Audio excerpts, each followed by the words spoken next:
Okay. Hello. Um, Hopefully you can see me. Not sure.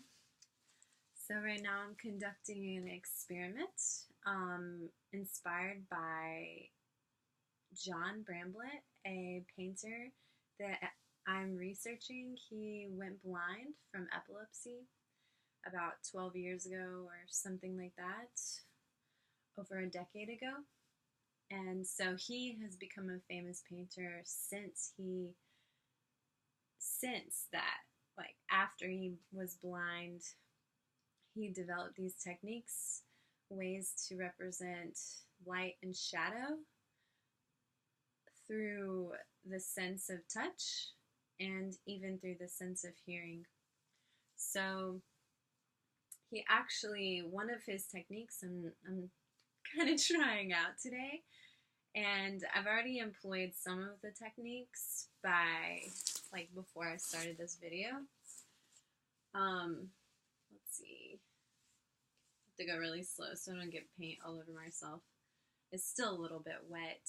So, I actually put a line drawing down using puff paint, which, unlike what he uses, doesn't dry very fast. Currently, I tried to make like a kind of an eye with maybe waves. Actually, it was going to be a sun, so it's kind of like an eye in the clouds or something, like an eye sun, and then like waves, kind of. I'm not really sure how I'm gonna do that. But then I took some other paint and just started, like, emptying my fingers because it had so much. I got so much paint on my fingers when I was putting the paint on the palette.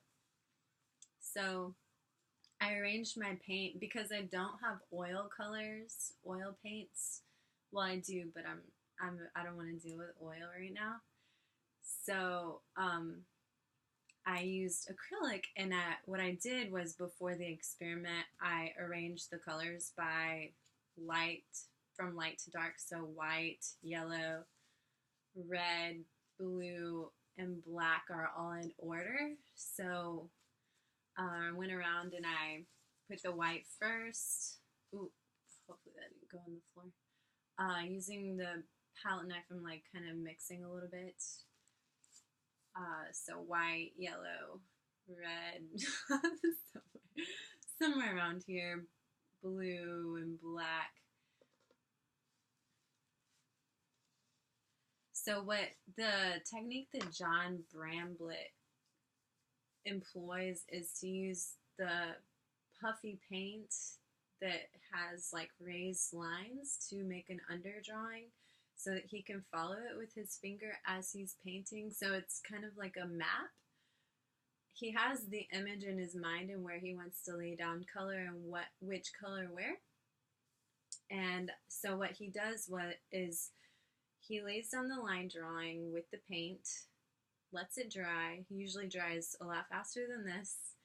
And then he will start doing an underdrawing with various colors. I mean, he paints with a lot of brilliant colors, from light to dark, but just very colorful. So he uses practically all of the colors, and for the underdrawing, it's very bright, very expressionistic, very according to the feeling, and he does it a lot to like a song in his head. So like as he's thinking about this song, he'll paint according to those emotions. And then after that dries, he'll go and add more detail at like according to what he can feel. He uses a lot of texture. And typically the way he uses paints is he uses oil. Oil paints are made of different substances, so like the different colors will have different feelings, different textures. Like the white is a lot thicker than, say, the black. The black is a little bit more runny, I guess. That's what he says. Never really dealt a ton with oil paint, so I don't really know. But acrylic isn't really like that. So I can't exactly develop that sense through touch with acrylic paint as much.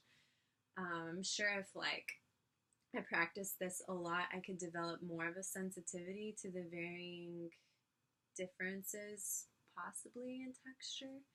But I think with acrylic, I would just have to be very mindful and put it more like a recipe, like this exact amount of white plus this is exact amount of black makes this gray. So I'd have to be really precise when it comes to acrylic.